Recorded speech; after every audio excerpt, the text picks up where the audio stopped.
Well, we watched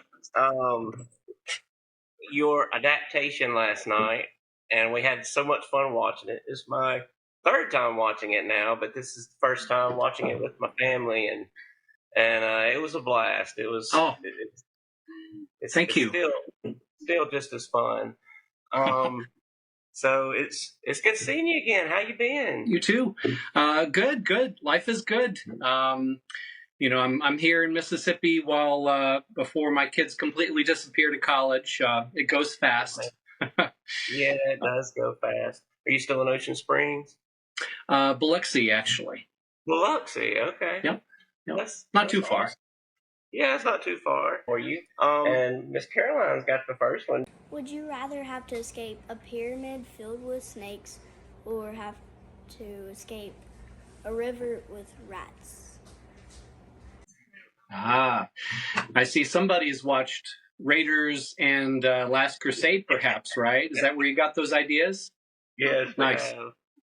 Well, to answer your question, should come as no great surprise that snakes, yes. Ever since an 11-year-old version of myself saw Indy survive the snakes in Raiders, I think my 11-year-old brain has always rehearsed how I could follow in my hero's footsteps. So that's an easy one. Yeah. Rats, nah. Yeah. Do you have, and it may be your adaptation, and I would understand why, but do you have like a personal favorite work-related accomplishment? Yeah. I do. I'm of course, I'm proud of Raiders, although it's obviously a remake. Spielberg obviously did it, and their version is better. But it was a tremendous learning experience. I kind of refer it to tracing the footsteps of the masters. I had my filmmaking heroes growing up, Steven Spielberg, George Lucas, and but circling back to what makes me most proud, it was having learned that way, I got a chance to do an original film, one that I wrote myself and directed and edited.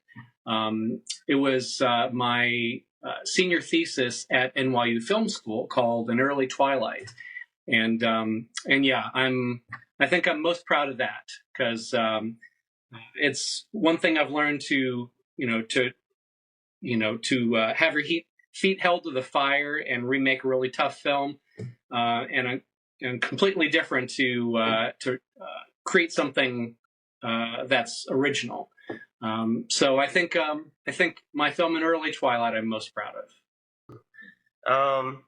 It's an amazing thing to follow your passions and have the opportunity to be able to create like that. So that's awesome. Was there a person that inspired you with pursuing these passions of yours? Well, they say it takes a village, right? I was lucky to have a couple people in my life. There was Milton Bienvenu, who was my sixth grade teacher. Through his unconventional teaching standards, actually a teacher, he told our class one day, "Hey, we're making a class film," and this was before we did Raiders, and that's how I discovered filmmaking and how fun it could be. So I have my teacher from sixth grade, Milton Bienvenu, to thank for that. As far as inspired, I'd say and encouraged, I think the greatest single individual would be my mom. She was very patient, as referenced in the documentary. She allowed me to pursue my passions, even when it meant having the entire living room made up like the tent set from Raiders for like months and months. Being a parent myself now, I've got a high bar to hold. I feel if my own kids wanted to take over, disrupt my life in such a way, I feel like I've got a moral and ethical obligation to let them do it. But Yeah, so thanks to Mom, first and foremost. that's awesome. That's a good answer. Yes. We tried to do that a little bit here, but on a much, much, much smaller scale. Our son's birthday was a backrooms birthday, where we had set up this escape room through the whole house when he got home. That is awesome. And he used to like and follow clues and go over booby traps and I love it. It was probably 0.5% of what I mean, it was nothing like Still. that. But It didn't last for months. no, it didn't last for months. But that's awesome. Mom, you got some questions? So yeah, I'll take a turn asking a couple of questions. So the first one, would you mind sharing one good memory from your time in Mississippi that displays something that is unique about Mississippi or something that you love about Mississippi? I do love Mississippi. It's why we returned to do the airplane scene later in life, even though I lived in a desert at the time. But I think something special about our home state of Mississippi. As I once told another interviewer, I don't think, had we grown up in Brooklyn, I don't think this would have ever happened. Somehow, being surrounded by nature as we are here in Mississippi, thankfully it's not tamed to submission. It's easier to be inspired to swing from limbs like Tarzan if there's actually trees and vines around, for example. But to answer your question on a specific memory, I think probably what comes to mind, one of my fondest memories of doing Raiders is actually later in the process when we were older, and we'd kind of gelled as a team a little bit and did the truck scene. If you've seen the documentary, you've seen, kids who may or may not have had the driver's permit at the time, jumping and leaping from multiple moving vehicles. Don't try this at home, kids. And the break too. But y'all don't get any ideas. Yes, but we were older, and thankfully nobody got hurt. Even though in retrospect we were very young and foolish, and very lucky. But we shot the truck scene in these winding dirt roads that wove through these woods. If you were to visit the place today in North Biloxi, it's now a housing division. But back then, it was untamed. It was just, someone planned to make the subdivision one day, and I guess that's why the roads were there, but it was perfect. I mean, my little brother, Kurt, did stunts jumping off the truck into this nearby pond. Again, don't try this at home.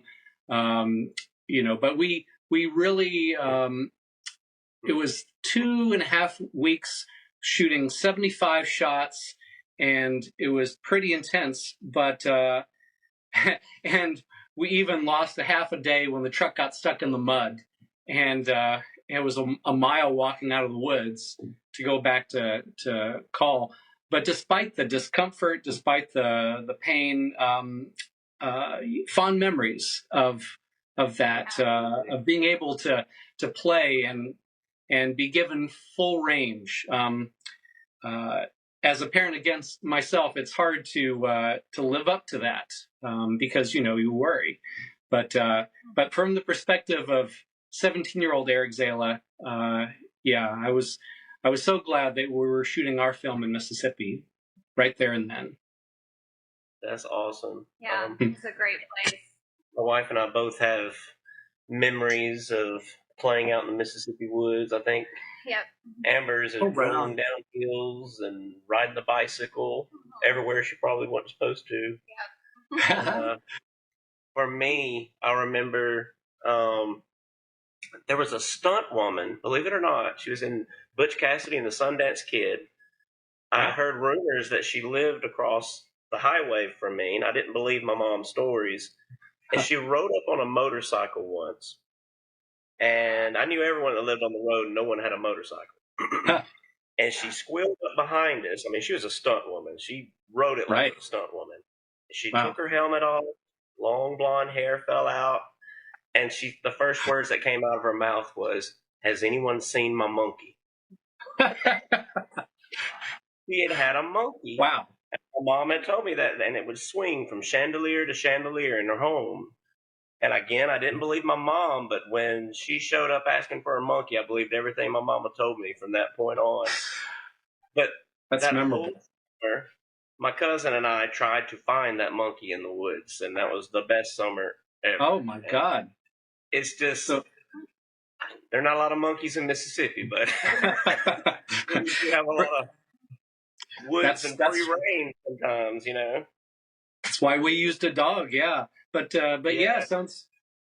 I know. Hearing you talk, you know what I'm talking about. Yeah, it was a glorious thing. Let your imagination run wild. Exactly.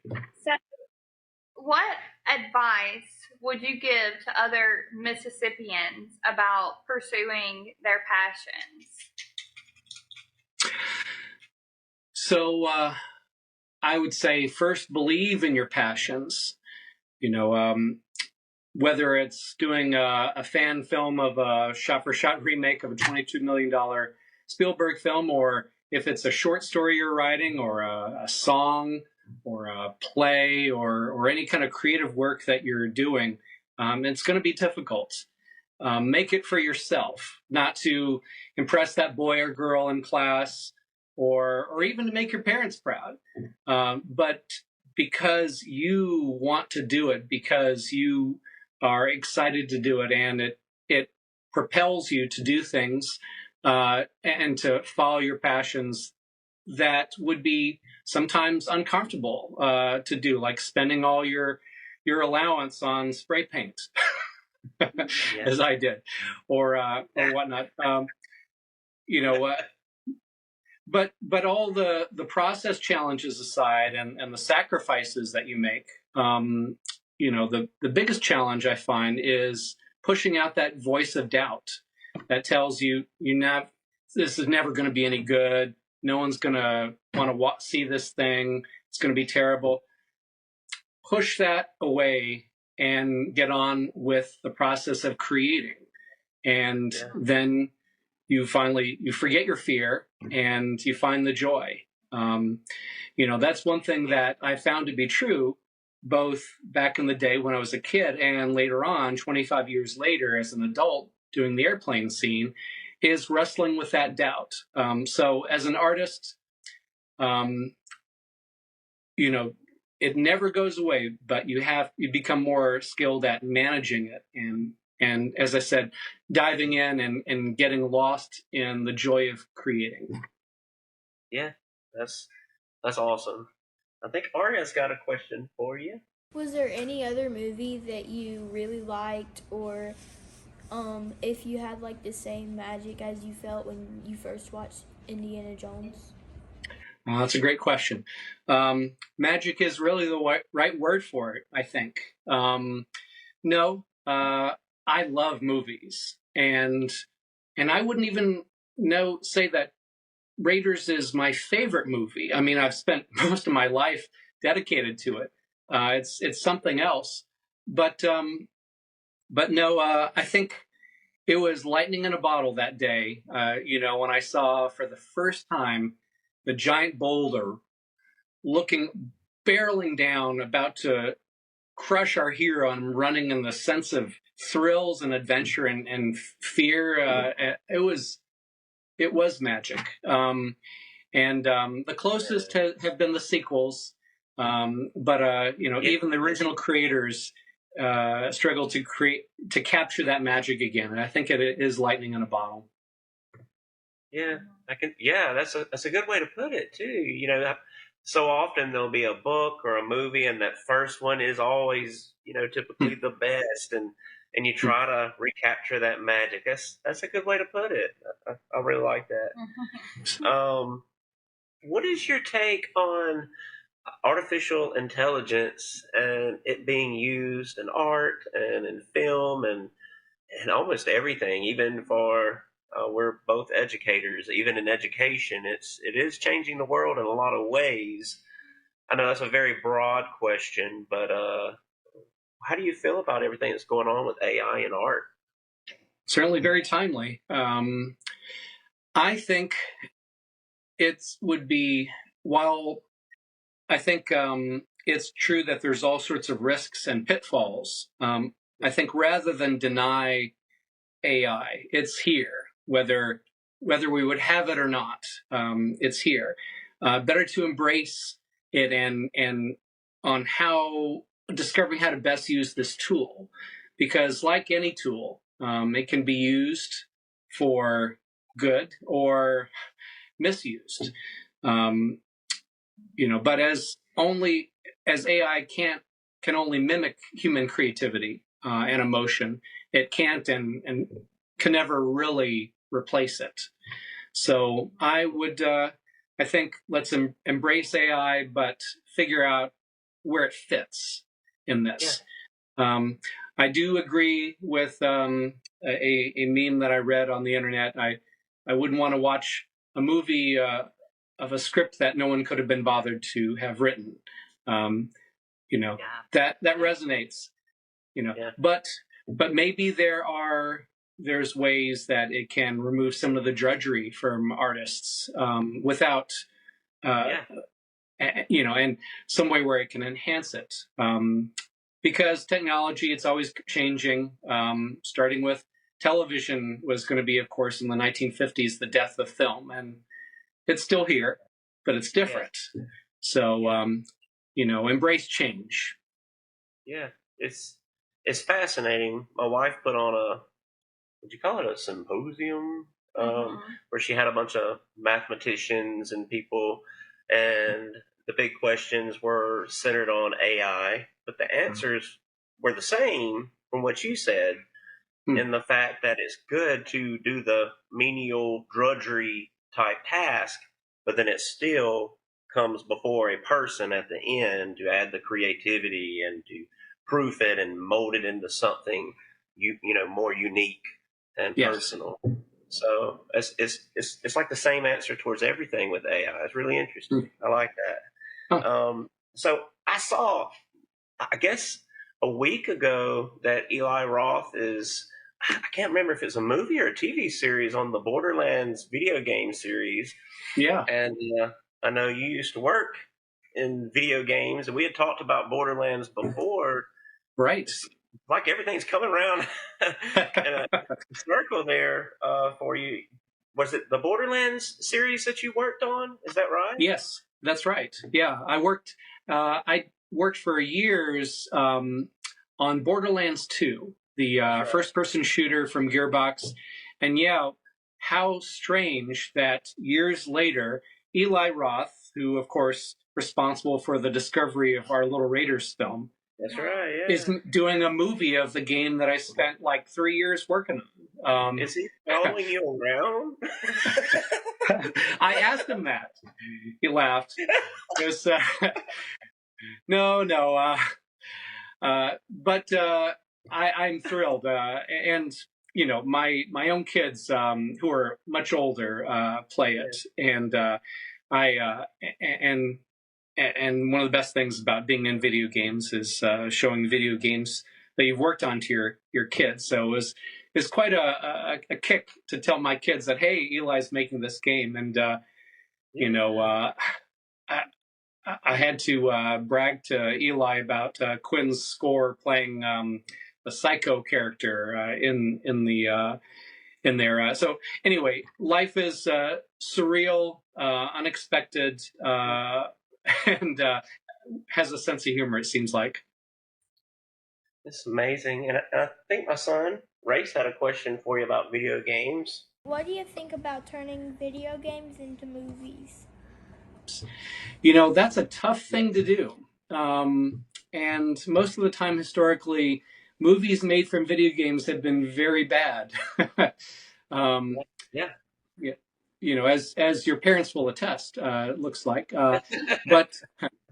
But and which is why I think it took some courage for Eli to take on Borderlands, by the way. But and I think it'll be a great translation of that universe. But it's difficult because, of course, they're two different mediums. I mean, video games, interactive, and movies, not so. It's going to be a different experience.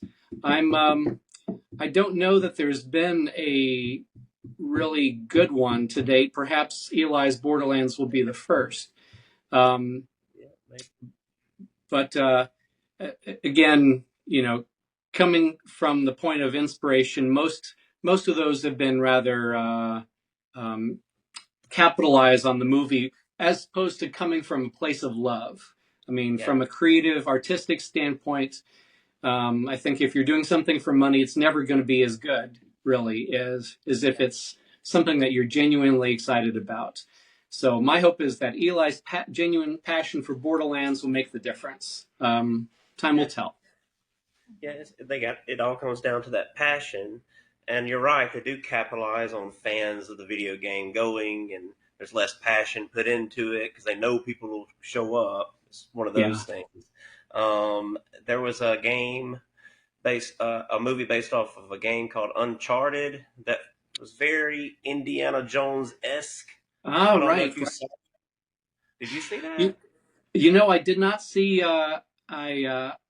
I did not see that, but my daughter actually took me through the Uncharted games. Now that I'm a bit older and not as plugged in, it's a nice thing of having gamer kids. They can loop you in. So I have seen Uncharted the video game.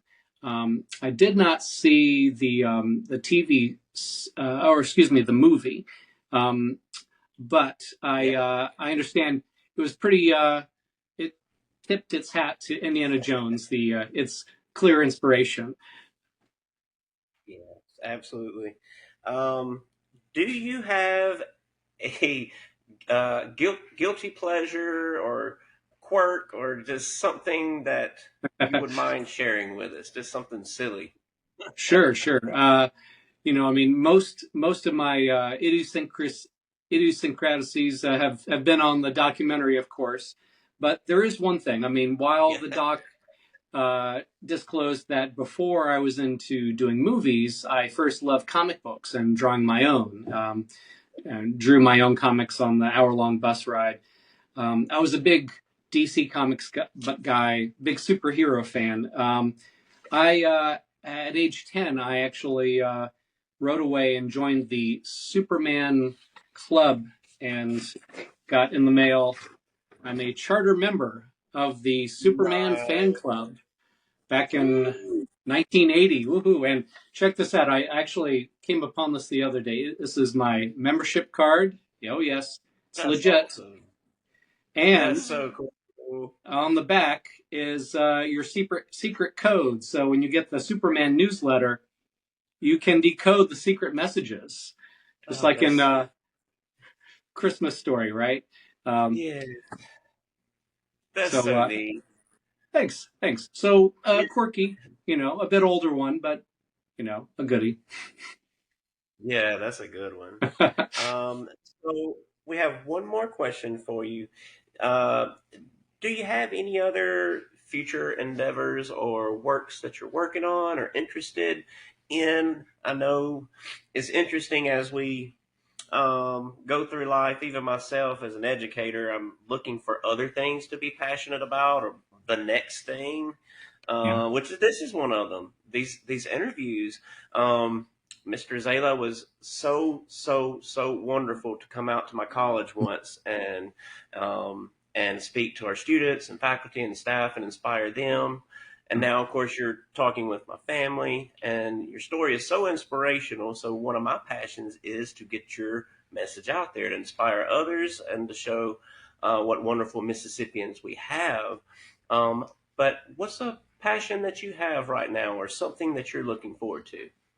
Oh, thanks. Well, I am finally getting around to doing a proper release for actually my personal most favorite work accomplishment. Most people don't know that after I did Raiders, I actually wrote and directed an original film. Actually, Chris, who plays our Indiana Jones, plays a supporting role in a 22-minute drama called An Early Twilight. And the theme of of it revolves around it's about in a relationship. Granted, we're all physical creatures, but can you ever reach a point in love where you can do without that? And the film kind of takes an unconventional angle to approach that philosophic question. It's a short drama, and it won about 20 awards on the film festival circuit back in 1993. Well, thank you. Yes, awesome. And I pushed my baby as far as it would go, entering in all the film festivals I could afford back then. And it was actually picked up for distribution, not bad for a short. But that company went defunct, and it sat on my shelf. So now, better late than never. So I've been working with an editor, actually having someone do the editing this time. And I've cut a trailer for An Early Twilight, and I'm looking forward to kind of putting that out into the world again in about a month or so. That's awesome.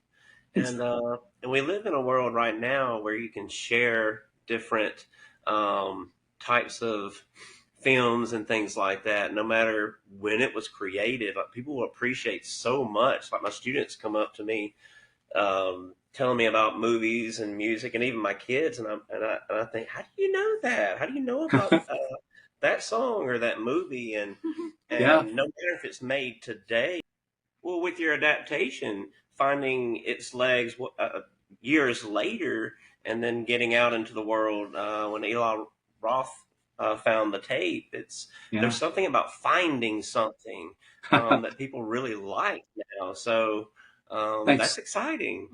Oh, thank you. Yeah, it's remarkable. I do know advertising, but folks seem to have tracked down our little film. From all over the world. I just sent a copy to Australia. This little film we did in my mom's basement. Who would have thunk it, right? Yeah. But yes, it's wonderful. So yeah, I'll be that'll be on my site soon, which is theraiderskids.com. Nice. Well, we look forward to seeing us. Keep us updated, and I do. will share it with everyone. So thank you for that support. Yeah, absolutely. And thank you so much for being with us, and welcoming you to our couch. Thank you, guys. And you were our first guest on this series, and all right. I could not think of a better guest. And you inspire so many people, and I can tell you've inspired our family, and it's wonderful to see someone stick with something that they're passionate about, just for the love of it, and then actually get success from it. It's just it just warms your heart. So just thank you for that. And thank you, guys. Yeah, thank you for being. It's so nice to meet you. Yeah. Even if it's virtual. You too. Even through the technical filters. Yes. No, thank you. Thank you for being excited about our story and our strange journey. I'm certainly so grateful for it all. It was a wonderful way to grow up, and I've met so many people, so many wonderful people through it. Thank you guys for having me. Yeah, maybe we can have another coffee again. Cool. I'll be down for that. You bought my coffee last time. I can't remember, but I think I tried to buy you a coffee last time, and you said, no, I'm going to buy it, so I owe you a coffee now. All right, deal. All right. I'm local, so I would love that. That's right. Well, thank you so much. My pleasure, y'all. Bye. Bye, y'all. Bye. Have a good one. Yeah. You too.